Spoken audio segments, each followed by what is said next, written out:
Et il y a plein de vidéos qui circulent sur Internet actuellement, où soi-disant on parle des reptiliens. D'autres disent que ce sont des démons qui sont faits de chair et de sang, qui ont pris l'apparence humaine. Et moi je dis que c'est faux. Un démon ne peut pas prendre l'apparence physique. Parce qu'avant les démons avaient des corps physiques, ils ont péri pendant le déluge et Dieu a interdit qu'ils prennent des corps. Mais le démon peut posséder. En fait, dans la Bible, on parle des reptiliens. On va vous dévoiler c'est quoi un véritable reptilien. Certes, il y a des reptiliens qui existent dans le monde. Il y a des reptiliens dans le gouvernement. Mais on va vous dévoiler c'est quoi un reptilien.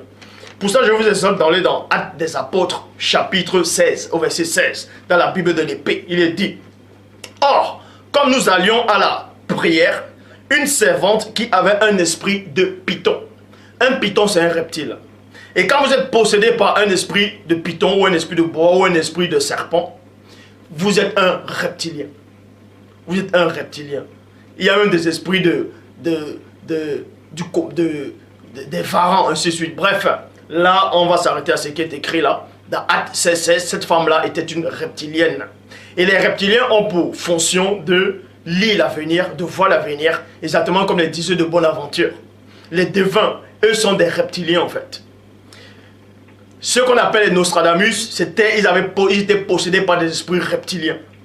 C'était des reptiliens en fait. Donc, et comme nous allions à la prière, une servante qui avait un esprit de python et qui procurait un grand profil à ses maîtres en devinant, nous rencontra 2 points. Donc cette femme-là était une reptilienne. On va encore vous montrer une autre reptilienne dans l'Ancien Testament, dans 1 Samuel chapitre 28 au verset 7 dans la King James française, il est dit: Et Saül dit à ses serviteurs 2 points, cherchez-moi une femme qui a un esprit de python, qui a un esprit de python, virgule, et j'irai vers elle et je la consulterai. Ses serviteurs lui disent 2 points, voici il y a à Ekdor, à Andor, dans nos versions dit Ekdor, une femme qui connaît la magie. Une femme qui connaît la magie. Donc, une femme qui connaît la magie. C'est peut-être que dans le monde occulte, dans la sorcellerie, la magie, il y a toujours les serpents, les boas. Pourquoi? Pourquoi Moïse, selon la Bible, en Égypte, le premier miracle ou bien la première démonstration de puissance qu'ils ont accompli, c'est-à-dire les magiciens de Pharaon, les enchanteurs, c'était le serpent. Pourquoi? Vous savez ce que ça représente, le serpent là? Donc quand vous venez parler des choses spirituelles, rassurez-vous de connaître qui c'est qui vous envoie et connaître ce monde-là. Donc les reptiliens existent.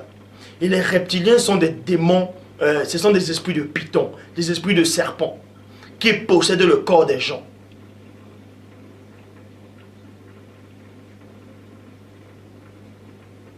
Et ils sont dans le gouvernement, ils sont partout. Ils sont dans les grands postes. Ils vous dirigent, les reptiliens. Je mettrai une inimitié entre ta postérité et sa postérité. La postérité du serpent, les reptiliens. Qui vous a appris à fuir la colère à venir? Race de vipères. C'était des reptiliens.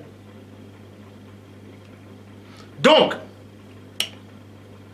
dans la Bible, il est dit une nécromancienne. Les reptiliens sont les nécromanciennes aussi.